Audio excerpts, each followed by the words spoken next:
함께 기도하시겠습니다. 하나님 아버지 감사합니다. 이 시간 하나님 말씀을 듣기 원합니다. 성령 하나님 이곳 가운데 임재하시고 각 심령 가운데 찾아와 주셔서 하나님의 음성을 들려주시옵소서.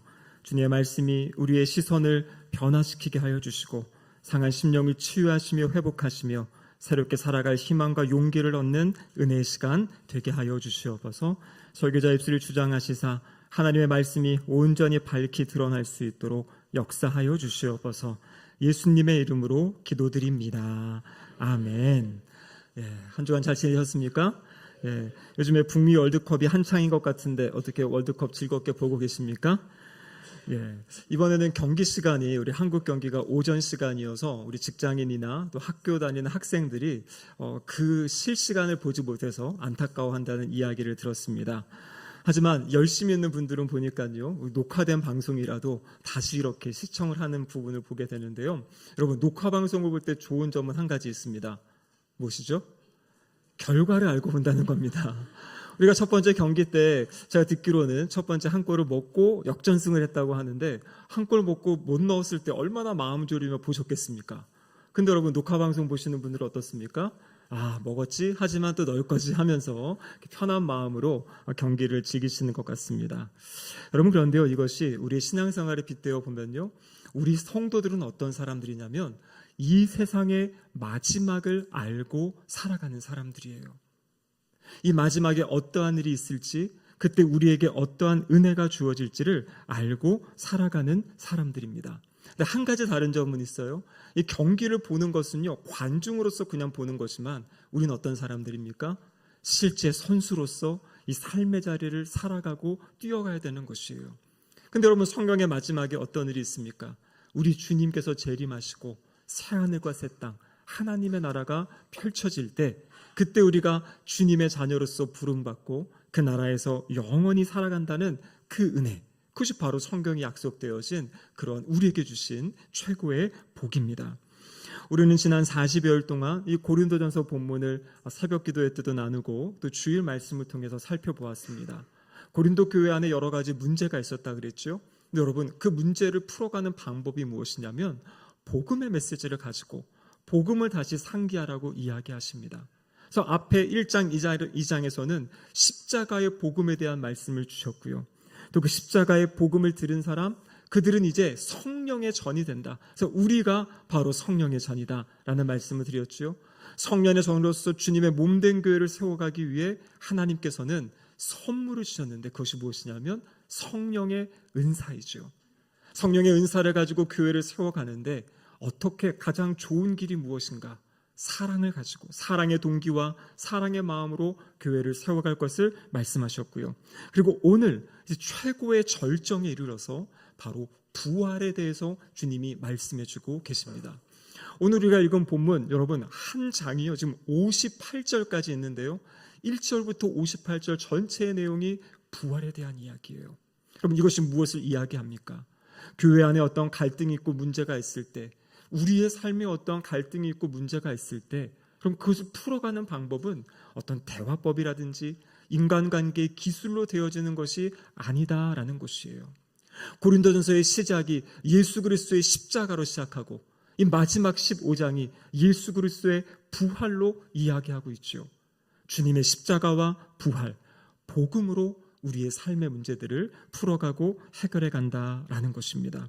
그래서 오늘 이 부활장의 이야기는 나중에 죽으면 우리가 부활할 것이다, 이 약속으로 끝나는 것이 아니라요, 그 부활의 약속을 믿는 사람들은 오늘 우리의 주어진 삶의 자리를 어떻게 살아가야 되는지에 대해서 우리에게 가르쳐주고 계십니다.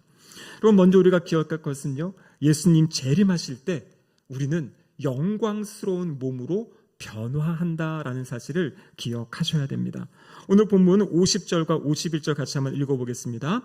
형제들아, 내가 이것을 말하노니 혈과 육은 하나님 나라를 이어받을 수 없고 또한 썩는 것은 썩지 아니하는 것을 유업으로 받지 못하느니라.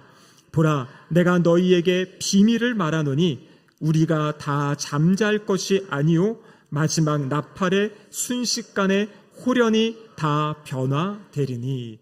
여러분, 세상 사람들은요, 죽음을 이야기할 때 죽으면 모든 것이 끝난다, 소멸된다 이렇게 생각하시는 분도 있고요. 아니 내가 이 땅의 일도 다 알지 못하는데 죽음 후에 무슨 일이 있는지 내가 어떻게 알겠어요 하면서 그냥 막연한 미래로 내버려두고 살아가는 사람들도 있습니다.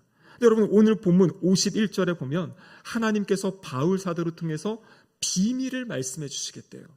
그 비밀은 하나님이 직접 열어서 보여주시는 비밀입니다. 어떤 비밀입니까? 마지막 때 나팔이 부는 순간, 그러니까 마지막 주님 재림하신 순간 어떤 일이 있는지, 이 인류 가운데 어떠한 일이 벌어질지에 대해서 비밀을 지금 밝히 가르쳐 주시는 내용이에요. 여러분 어떤 일이 있다고 이야기합니까? 마지막 나팔에 순식간에 홀연히 다 변화될 것이다 말씀하고 계세요. 그러니까 주님이 재림하실 때 나타나는 가장 큰 아름다운 모습은 변화가 일어난다라는 것이에요.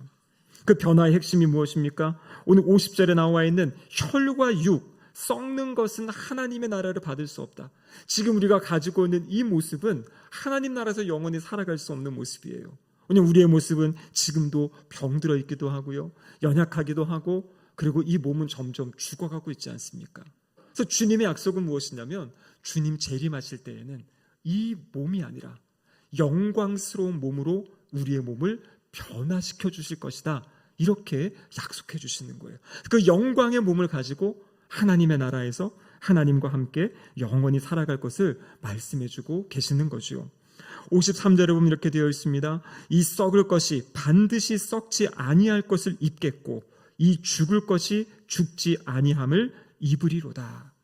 여러분 우리가 나중에 천국 갈 때요, 지금 이 땅에서의 모든 생각, 모든 경험, 우리의 인격, 성품, 여러분 이것이 사라지는 것이 아니라요, 이것을 그대로 가지고 이제는 하나님이 주시는 이 땅의 썩어질 몸이 아니라 신령한 몸, 영의 몸, 부활의 몸, 영광스러운 몸을 입고 하나님의 나라 천국으로 우리를 인도하신다 말씀하고 계십니다.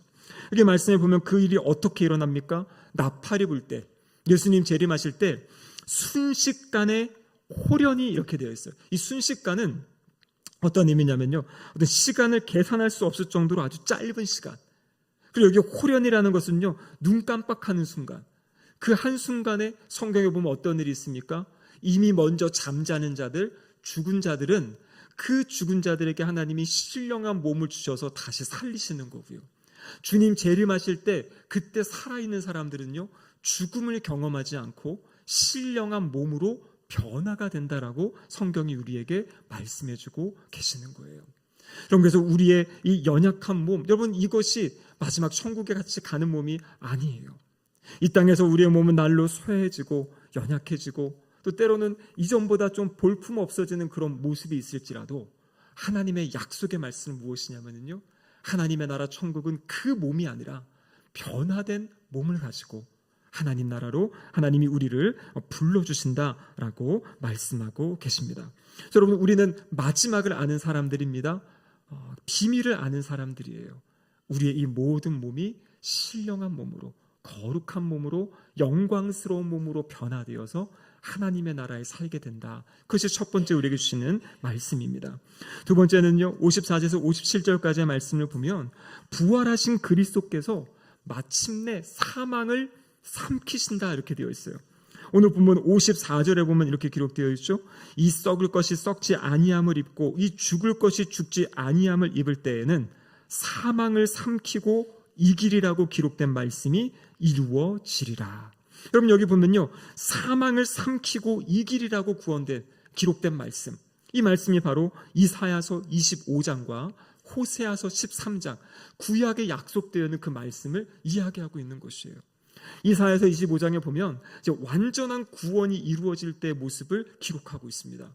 어떤 모습이냐면요, 하나님께서 이 모든 사람들로 불러서 풍성한 잔치를 벌이시고요, 거기에는 이제 사망을 영원히 멸하시고 모든 사람들의 눈물을 씻겨주시는 장면이 이사야서 25장에 나와 있어요. 여러분, 모든 눈에서 눈물을 씻겨준다. 우리가 장례식 예배 때 많이 들었던 말씀이죠. 우리 요한계시록 21장에 보면 더 이상 아픔이 없고 사망하는 것이나 곡하는 것이 없는 그곳, 하나님이 주시는 은혜와 평강이 넘치는 그 하나님 나라 천국 잔치를 보여주고 있는 것이에요. 여러분, 그런데 놀라운 것은 무엇이냐면 이 놀라운 이 사망을 삼키는 이 역사가 마지막 예수님 재림하실 때 그때만 있는 것이 아니라 예수님이 이 땅에서 십자가에 죽으시고 부활하신 그 순간, 여러분, 하나님께서 사망을 물리치시고 예수 그리스도를 살리셨잖아요. 그러니까 사망을 삼킨 사건이 이미 시작이 됐고요, 이 사건이 진행되고 있다라는 것입니다. 여러분, 이어지는 말씀 56절에 보면 사망이 쏘는 것은 죄고 죄의 권능은 율법이다. 여기 보면 우리가 이 땅을 살아갈 때 어려움을 겪는 이유들이 나와 있습니다. 바로 사망, 죄, 율법. 이 무엇입니까? 죄의 삭시 사망이죠. 아담과 하와의 범죄함 때문에 사망이 우리에게 찾아왔어요. 임하게 됐습니다. 또 오늘 본문을 보면 그 사망이 또 우리를 향해서 죄를 쏜다라고 이야기하고 있어요. 그 죄의 권세는 또 율법 아래 있다고 이야기합니다. 이게 무슨 말이냐면요, 죄를 지으며 살아가는 그 모습이 바로 죽음 가운데 있는 우리 삶의 모습이다라는 것이에요. 그리고 우리가 이 땅에서 겪는 모든 고난과 아픔과 악의 문제들, 그러면 그 근원이 결국에는 무엇이냐면 이 죄와 사망으로부터 시작이 되는 거잖아요. 그래서 우리가 감기가 걸리면 감기라는 것 때문에 콧물이 나고 열이 나고 그리고 목이 아픈 것처럼 이 죄와 사망에 매여 있는 사람들의 삶의 자리는 언제나 이런 어려움과 고난과 역경과 특별히 질병과 아픔이 있다라고 말씀하고 계십니다. 그래서 이 문제를 우리가 해결할 수 없어서 하나님이 어떻게 하신 겁니까? 예수 그리스도를 보내주신 거잖아요. 예수 그리스도께서 십자가 위에서 죄가 우리에게 하는 것이 무엇입니까? 죄는 율법을 가지고 우리를 정죄하는 거지요. 하나님, 너 이렇게 살라고 말씀하셨는데 이렇게 못 살고 있잖아, 못하고 있잖아. 자꾸 우리를 정죄해서 우리를 쓰러뜨리고 낙심시키는 것이 바로 죄의 권세지요. 사망의 권세, 죽음의 권세. 그럼 정말 이 죽음의 권세가 임한 모습, 제가 지난 금요심야 때도 이야기했지만 우리 수요 차전도 나가서 여러분 길에서 사람들을 만나보면요, 너무나 마음이 아파요. 표정들이요, 너무나 이 사망의 권세에 사로잡혀 있는 모습들. 전도지를 드려도 받을 힘도 없는 분이 있고요, 그것을 그냥 아주 매몰차게 뿌리치며 가는 모습들. 그럼 여유가 없는 거죠. 이 마음과 심령이 너무나 아픈 거예요. 저 얼굴에서 나 힘들어 죽겠어요라는 모습이 그냥 보여지는. 근데 여러분, 그 전도의 자리에 성도님들을 만나잖아요. 얼굴만 봐도 알아요. 하나님이 주시는 그 구원의 감격, 생명이 있는 분들은요, 얼굴이 달라요. 반응하는 것도 다르고요, 축복해주고 가시고 힘내라고 이야기하고 가시고. 그럼 그것이 무엇이냐면 살아있는 사람과 죽어있는 사람의 차이예요. 근데 여러분, 우리에게는요, 하나님께서 바로 이 마지막에 살리실 그 약속뿐만 아니라 미래에 있을 이 부활뿐만 아니라 현재 주님이 우리를 살리시고 일으키셨잖아요. 그래서 주님이 이제 더 이상 우리는 이 죄와 사망과 사탄의 권세에 매여 사는 사람들이 아니라 예수 그리스도의 십자가의 보혈과 그 부활의 능력으로 이제는 죄를 이기고 어떻게 살아간다고 말씀드렸습니까? 거룩함을 추구하며 살아가는 사람들. 사망과 죽음, 삶이 어둡고요, 하는 이야기, 내뱉는 말들이 사람들을 다 죽이고 깎아내리는 말, 그럼 그 말에서 이제 어떤 말로 바뀝니까? 생명을 주는 말로 바뀌잖아요. 우리가 하는 말 한마디 한마디가 다른 사람들을 격려하고 세워주고, 무엇보다도 우리의 입술에서 복음이 증거되어지므로 영원히 죽을 수밖에 없는 사람들을 살리는 입술. 여러분, 이것이 바로 예수 그리스도께서 사망을 삼키시고 우리에게 주신 부활의 능력이다라는 것이에요. 여러분, 그렇기 때문에 이 부활은요, 부활절에만 생각하는 것도 아니고요, 내가 죽음 이후에만 내가 무엇을 얻는 것이 아니라 부활은 바로 우리에게 능력을 주시는 거예요. 죄를 이기고 사망을 이기고 그 율법의 정죄로부터 자유케 되는 그 은혜가 바로 예수 그리스도의 부활을 통해 또 우리에게 약속된 이 부활의 능력을 통해 임하게 된다라는 것입니다. 여러분, 우리가 주님을 믿고 살지만 죄가 끊임없이 우리를 유혹해서 우리의 마음을 흔들 때가 있습니다. 죽음의 그림자가 드리워져서 우리의 마음에도 불안하고 두려울 때가 있죠. 또 삶의 여러 가지 고난의 상황 가운데 낙심하는 어떤 그런 마음이 들 때도 있습니다. 여러분, 이것을 이겨나가는 힘이 무엇이겠습니까? 내가 무엇을 더 열심히 한다고 해서 그것이 나의 삶을 바꿔줍니까? 그럼 그렇지 않아요. 어려울수록 힘들수록 우리는 예수 그리스도의 십자가를 바라보시기를 바랍니다. 여러분, 내가 힘내서 내가 무엇인가 하겠다고 노력하기 전에 먼저 하나님 앞에 무릎 꿇으시기 바라요.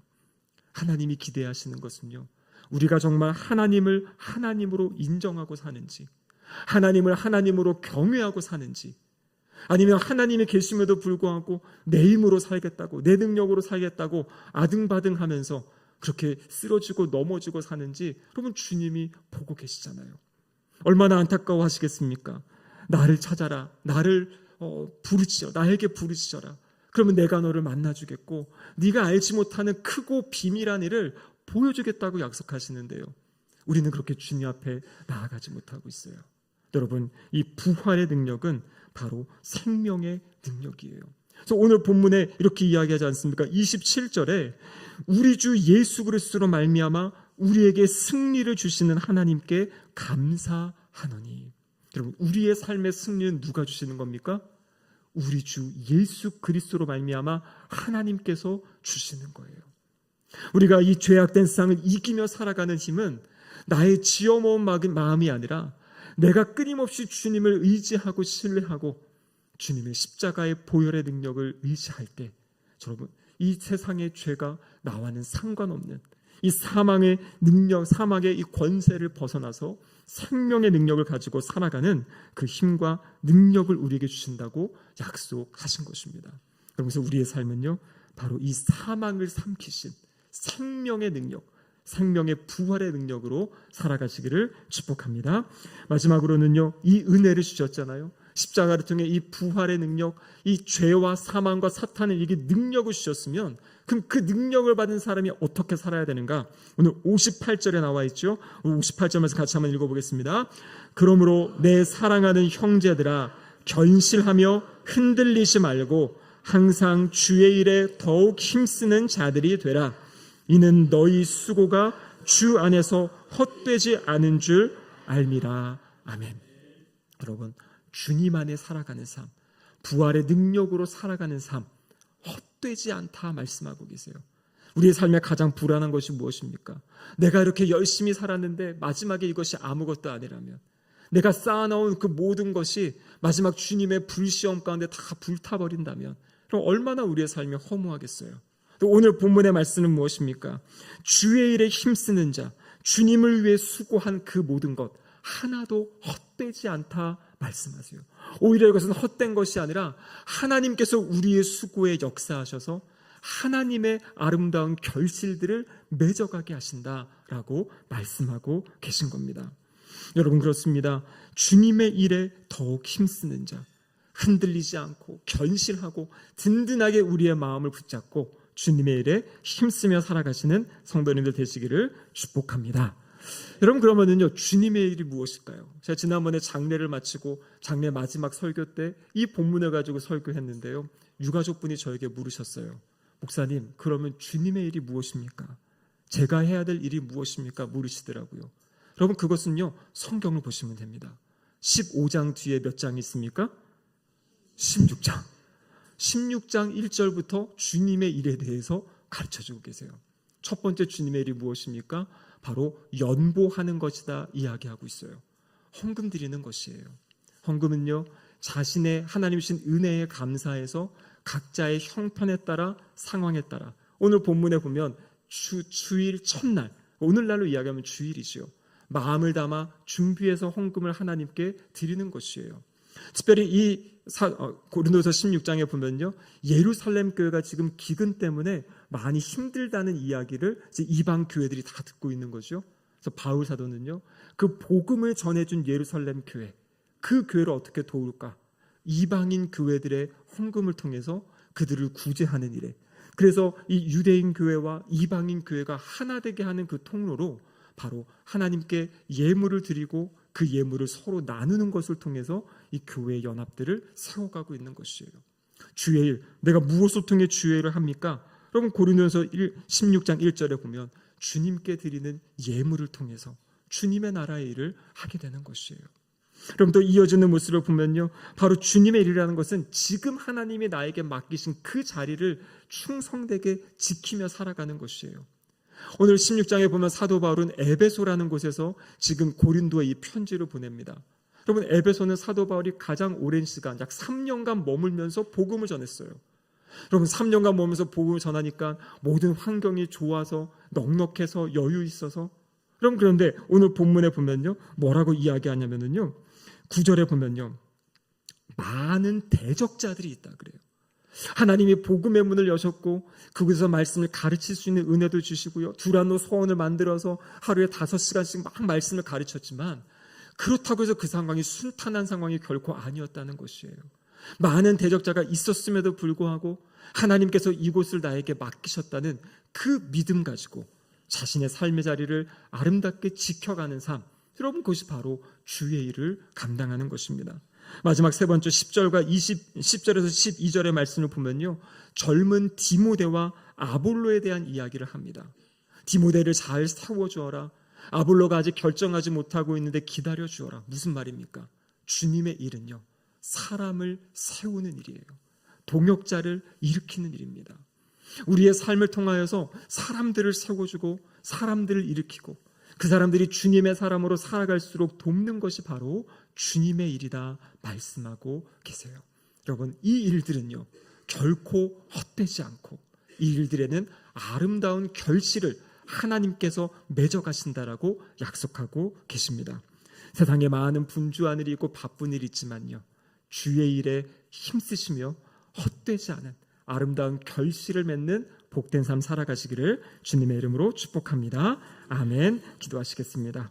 하나님 아버지, 감사드립니다. 우리에게 주신 부활의 능력으로 주님의 일에 힘쓰며 살아가는 거룩한 성도들 되게 하여 주시옵소서. 예수님의 이름으로 기도드립니다. 아멘.